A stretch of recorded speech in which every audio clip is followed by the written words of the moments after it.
Recently, I got a comment asking about how to make the background of video more blurry with using the kit lens. So basically what this is decreasing the depth of field. So the amount of space that's in focus is shorter. So there's a couple ways we can do this.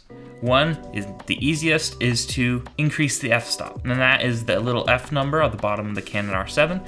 You can tap that and scroll it to 3.5 at the widest of the lens. Now the reason that it isn't as blurry as other lenses is because the other lenses, for example, the lens I'm using right now, the Sigma 70-200 f2.8, is a smaller number, which means it has a larger opening in the lens compared to the sensor. Larger the opening, more blurry the background. Now you don't need a super small number if you're zoomed in a lot. For example, this f2.8 lens I'm using is currently at f3.3, and that's very similar to this 3.5 that this lens has.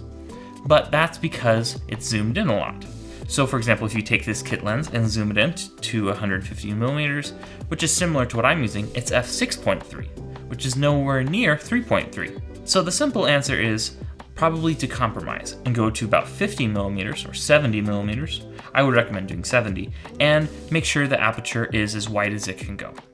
Other than that, you can do some work in software for video or photos and make it blurrier that way. But ideally, if you want to make the background of your videos or images blurrier, the easiest way is simply to get a lens that has a lower f-stop. Sadly, there's not a lot you can do to make the background more blurry with this kit lens. It's simply just how physics works. If you have any questions about the Canon R7, leave them in the comments below and I'll do my best to get an answer to you. Anyway, that's it for this video, and thank you for watching.